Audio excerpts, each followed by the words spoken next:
I know how you are gonna lose your money. Hello and welcome to another video. Today I want to analyze the top 3 most common hacks slash scams slash attacks that happen on Solana, and I just want to raise awareness about them again because people keep losing money on them. You keep losing your money on them. And on average, every day I get one message saying, I lost my money, can you help me? And I'm like, yeah, exactly. I don't respond anymore because all I could say would be, sorry, that money is lost. And I stopped doing that because then people are like, but what can I do? And I'm like, I told you, be more careful next time. So anyway, prevention is better than consequences. After you lost your money, I can't do anything anymore. I need to do stuff before you lose your money. It's not like this is my responsibility, but kinda, see, I'm a good person, so I kinda want people not to lose their money, because it's also not good for our ecosystem if people come here, lose their money, leave again, and basically just make the scammers richer. You know, this is just not the ecosystem I want to live in. I mean, I'm not living there, but you know, that's not where I want to participate, so I want to make this a better place. So here I am, making this video in the hopes that I save at least one of you. Some of your hard-earned I can't say this sentence. Some of your hard-earned cash.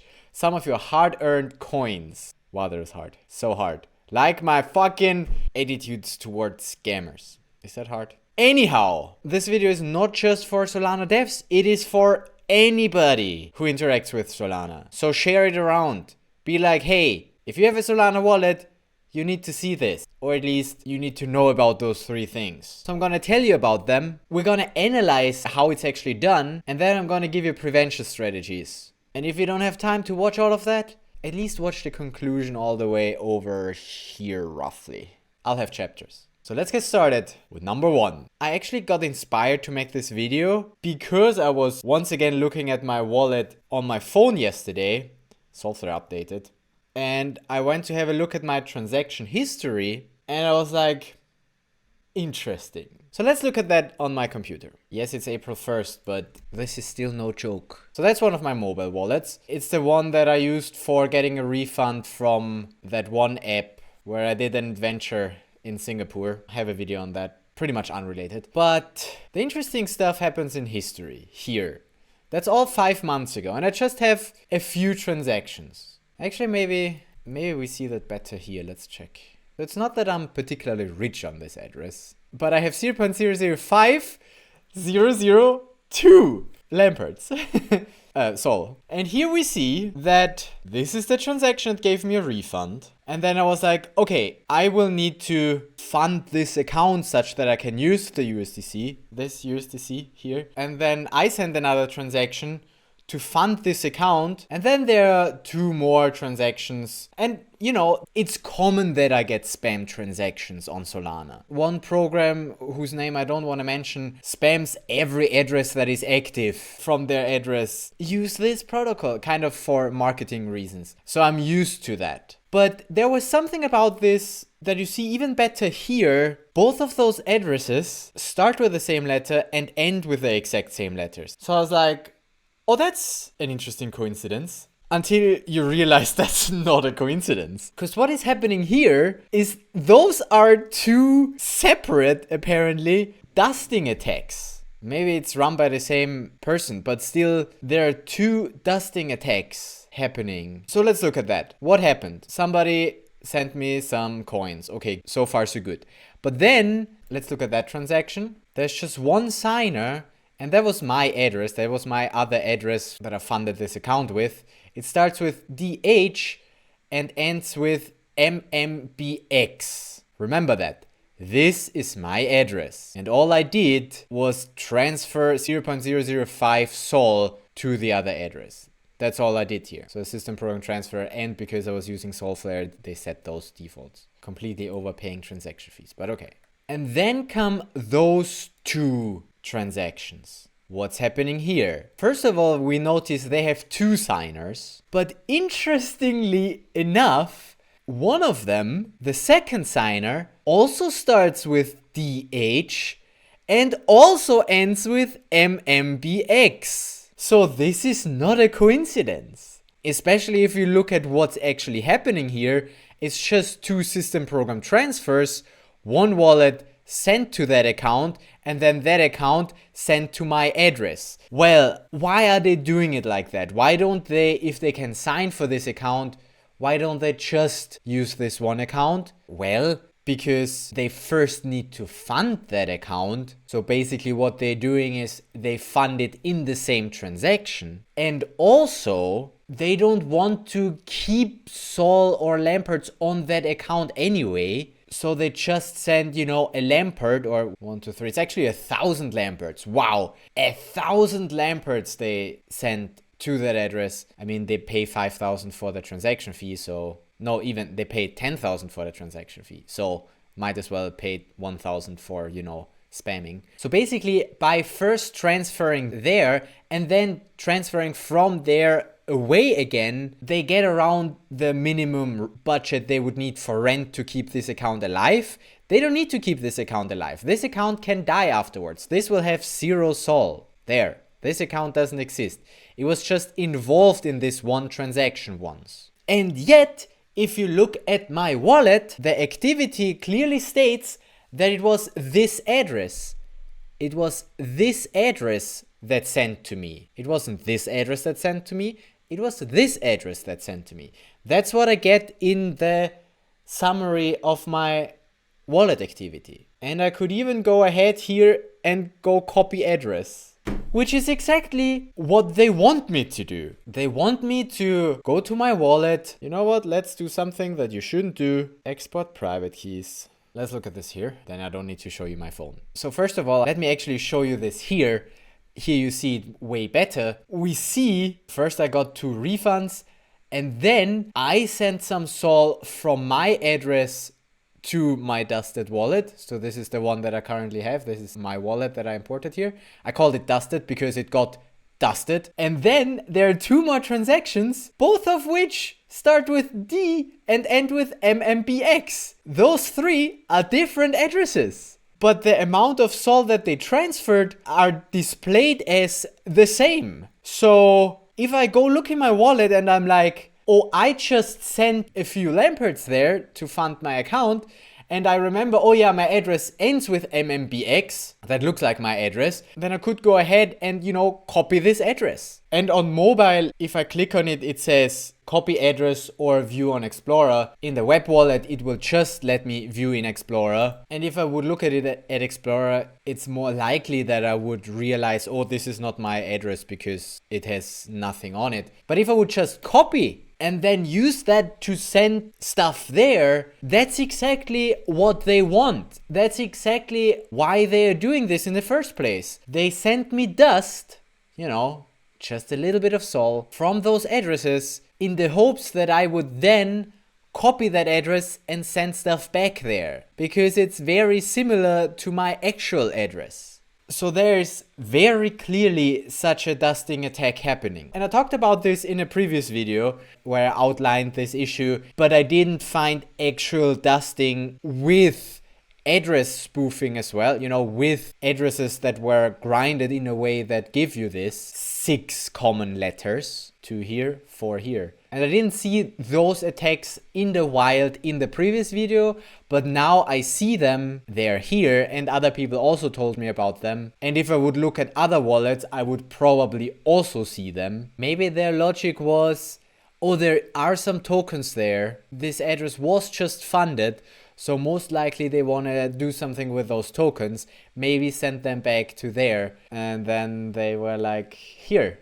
Let's pretend those were your addresses. And people have told me about this stuff happening, but I so far never heard anybody fall for it. And maybe that's just because if they fall for it, they're like, okay, that was my mistake. I shouldn't have actually sent it there myself. I can probably not get that back. And that's why nobody's actually talking about that or telling me specifically about that. And that's why I'm like, I'm not sure how big of an issue this is. I don't know how many people fall for that, if they actually make money with it. I mean, they probably do, otherwise they would stop it.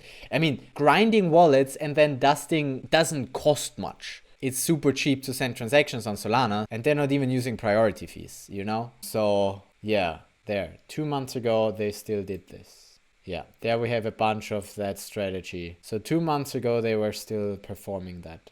For instance, let's look at this one. It has this account and the 8INNQ1.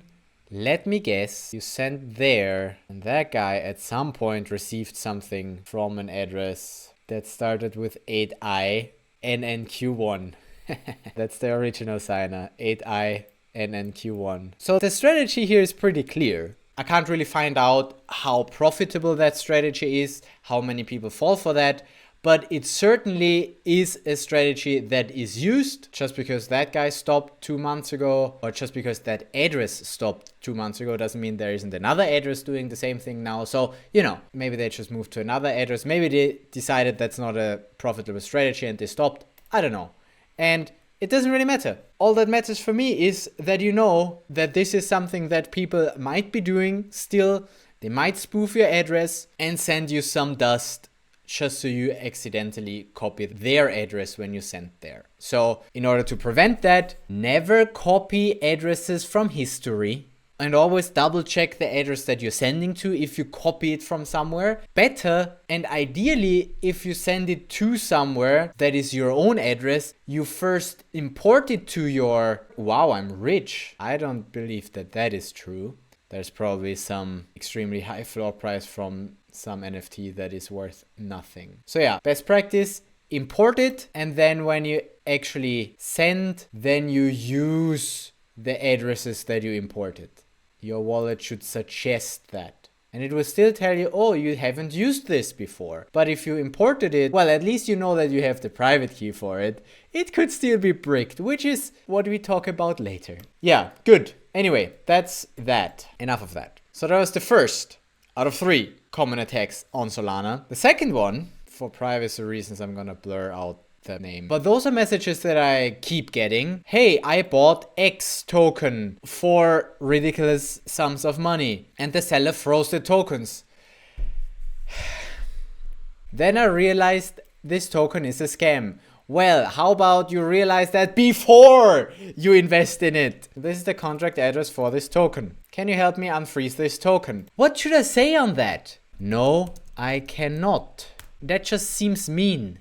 I invested all my assets in this token, but the token is a scam. Yeah, I mean, what should I do about that now? I cannot do anything about this. Don't invest in scams and then complain to me about it. 118 sol, goddamn. So apparently a guy invested 130 sol on a token that has a freeze authority. And that guy will gladly freeze such that you can't sell the tokens anymore. I mean, that's just pure out scamming, but also kinda the people's fault if they invest in a random token. What? Don't just invest in tokens. What more should I say about that? But yeah, that certainly is still an issue because I still keep getting messages from people talking about that. Hey, can you help me unfreeze my token? No, I cannot.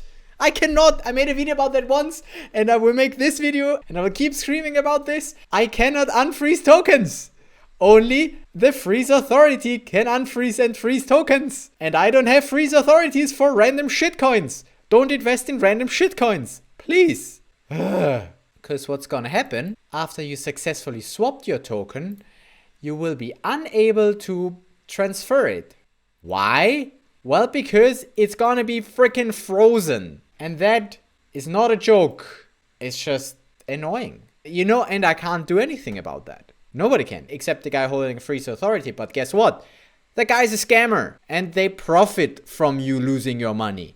So therefore, they have no incentive in unfreezing your accounts. They froze it in the first place. So yeah, that is certainly number 2 on the list of most common scams that still happen on Solana. There's also nothing that the wallets can really do about that, you know, except for warn you. I mean, Tube at least warns that this has a freeze authority. preventing you from further trading. Jupiter warns about that. Let's see if Sulfur warns me. Can I trade here? All my 0.00 something Sol to this guy. There, at least this one finds it. And this token is unverified. That's all the warning it gives me. And no wonder this token price is just going up. If nobody can sell, then there is no downward pressure. That's the idea. So I can swap. Yeah, I could totally do that. Not that I'm going to, because guess what?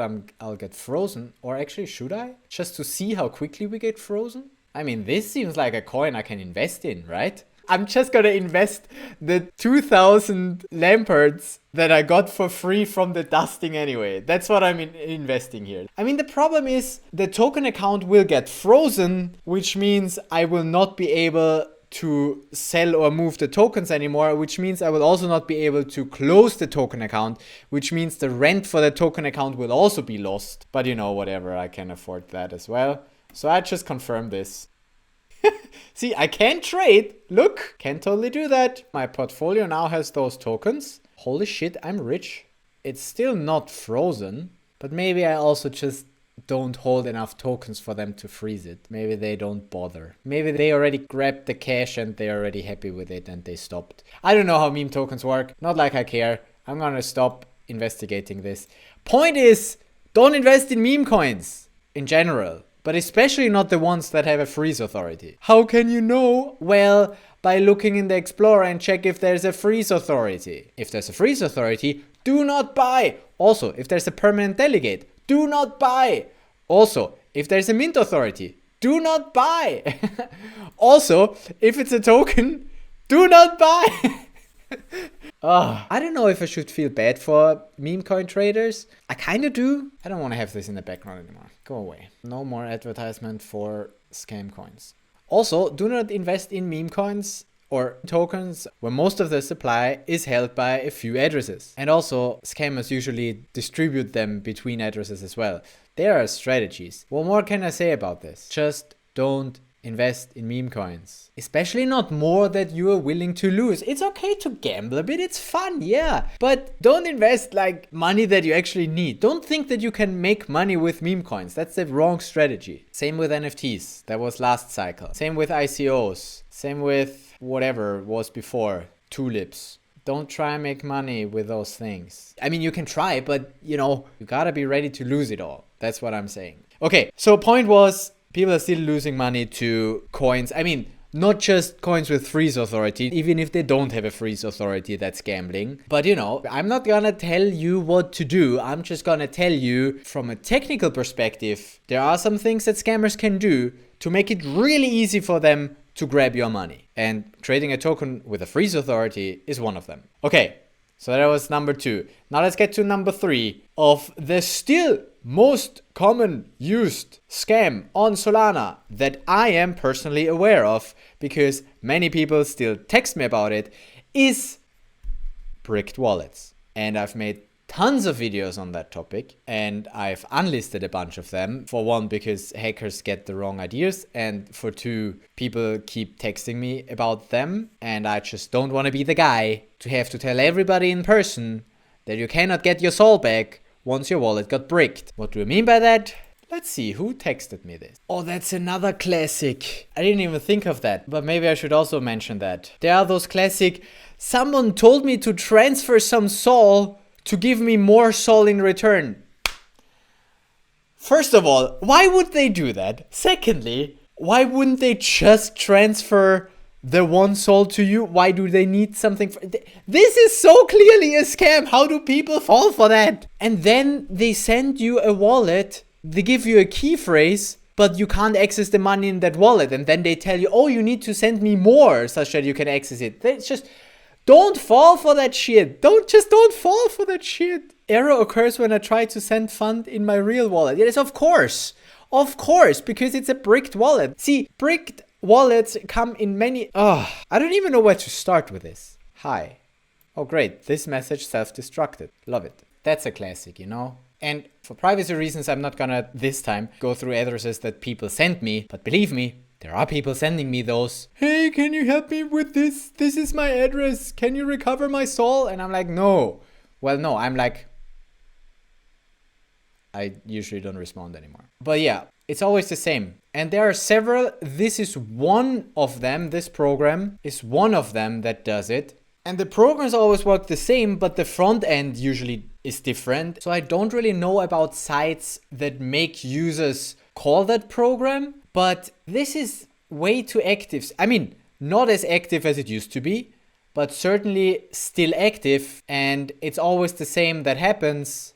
Oh, this is a withdraw instruction? Okay. So apparently this guy withdrew from here such that this account doesn't exist anymore. But guess what? That probably got, nope, that's just spam. At some point that got bricked by that very program. You know what? Let's analyze this. Brick program. Let's do get program accounts for the brick program. Let's see. I mean, it doesn't find many accounts. There's also just one sol worth of tokens on those accounts. But hey, possibly because from most of them it already withdrew. But let's look at one of those. That's one of the accounts that belongs to that program. Why does it belong to that program? Well, most likely because it was stolen. Let's see if that was 3 hours ago. Nope, that was just some spam. 15 hours ago. Nope, that was just some spam. It's difficult to see stuff here. There, that was the transaction most likely. Approve.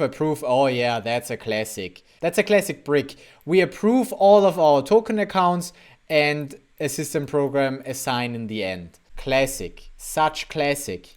That's it. Look, the poor guy, owner of this account, when it was still able to fee pay and, you know, have this as a regular wallet, it had half a sol on his wallet and he signed a transaction. Oh, look. Apparently trading some coin, because that's what the simulation says. Probably he gets some coins from somewhere else or whatever. So he totally signed it for that.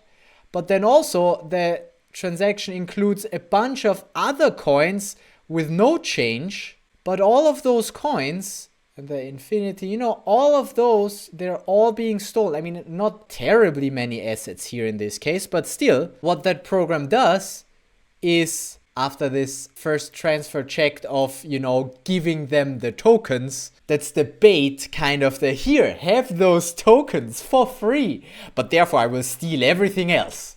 You know, therefore it approved all of the other token accounts. It approved Tube, Zeus, Fartcoin, USDT, USDS, whatever that is, USDC, Wrapped Bitcoin, all of those, Cheetosol. All of those were approved, which means that the token account gets a delegate and this guy can then spend on their behalf. So there's a delegate, but usually they don't do it. I mean, okay, that's not actually as bad as it gets, honestly. Look, let's look at the USDC. We have the delegate QH. That's the source account. Let's look at the source account. Only still the TW. I mean, there's just the delegate and the token balance is 0 because, let me guess, the delegate took all of that. I mean, it's still bad. Oh, it never had anything in there. Okay. So an approve is still bad, but it could actually be worse. Some other programs don't just approve, but also set the owner of the token account to another thing. Basically, completely stealing the token account. This program just approves a delegate, which allows them to then just take the tokens. That many tokens it allows them to delegate, which is, you know, the maximum. The point is somewhere else, depending on decimals, but this is always the maximum that you can delegate. So kind of makes sense, right? So they're using approves with delegates, fine. But the worst thing about all of this, I mean, depending on how much sol you have, is the last instruction, the system program assign account, because that will literally assign your wallet address to this program.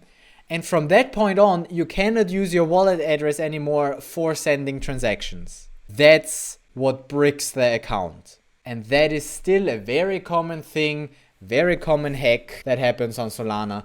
Not just by this program, but also by others. The programs always change. They always get redeployed, but they usually do the same things. Delegating or stealing token accounts and then stealing the entire wallet. And with that, all the sol is gone as well. So the sol of this account, the 0.5 sol here, even though the user will still see it in their wallet, they will not be able to send it out anymore. And admittedly, this attack has gotten less prevalent since Phantom and Solver both use Lighthouse now to protect against those things. So those bitflip attacks are not as common anymore, but they are still a thing, as we see here, which was done yesterday. Again, not a joke. So yeah, you just gotta be careful out there. And what can you do once you got bricked? Well, first, accept that all your sol is gone. This is step number 1. Second, don't make the same mistake again, ever. Learn from it. Be more careful. Be more careful with which sites you interact and what coins you invest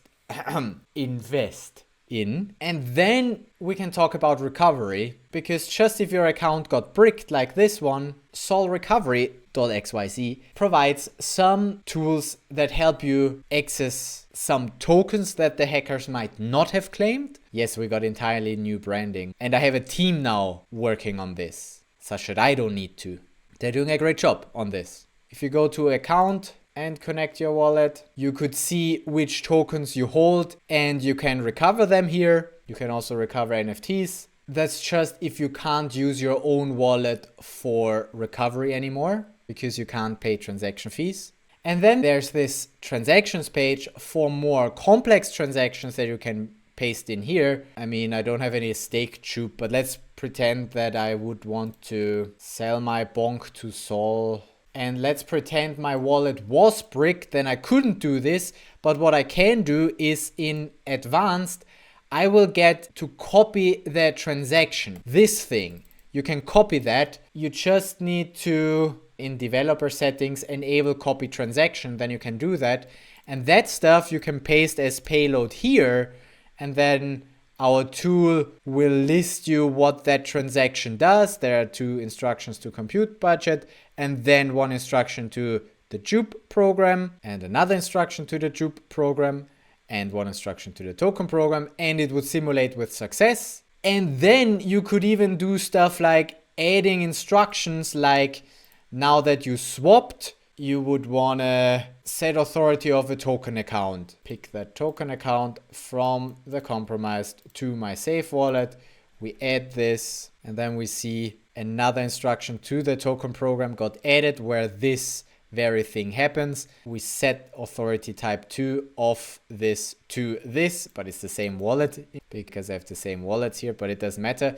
Anyway, even that simulates with success, so you also get the nice simulation. And then I would look at which token balances change, and here you would see, oh, those tokens go somewhere but they're not in the safe wallet, so you might want to change something here first.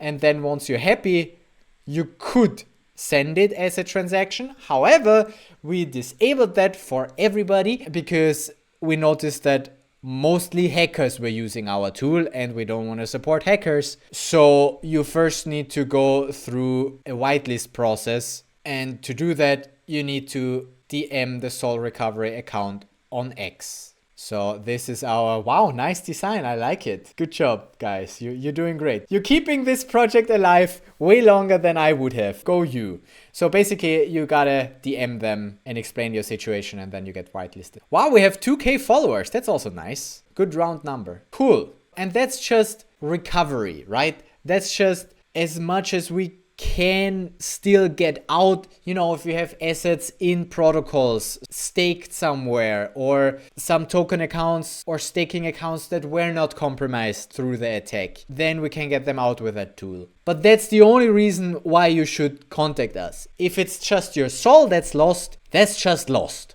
So don't text me about Sol being lost. I cannot help you with that. So shameless plug for Sol Recovery. Yeah, and that's it. Those are my top 3 attacks currently happening on Solana. Probably there are other ones as well, but those are the ones that I'm currently most aware of. Again, biased, working for the Sol Recovery tool. But yeah, so my point here is scams are still a thing on Solana, and you need to be aware of that, and you need to be careful. The responsibility goes to everyone. Goes all the way to the core devs to create a well-audited and secure infrastructure. It goes to the wallet providers to protect the user funds, and they are doing that. Software and Phantom adding Lighthouse is a great step. They're going to great lengths to try to protect you, but they cannot protect you from everything. So part of the responsibility also goes back to you as the end user, simply being careful. So don't copy any addresses from transaction history. Don't invest in any tokens that have a freeze authority. Or even better, don't invest in any meme tokens at all. And third, don't interact with sites that promise you any airdrops or free stuff. Or even not free stuff, but like go from it with a mindset of any site that you interact with could be compromised or entirely malicious. And fourth tip, always use a burner wallet. If you interact with stuff, use a burner wallet. Just a new wallet that you just use for that purpose and then throw away afterwards.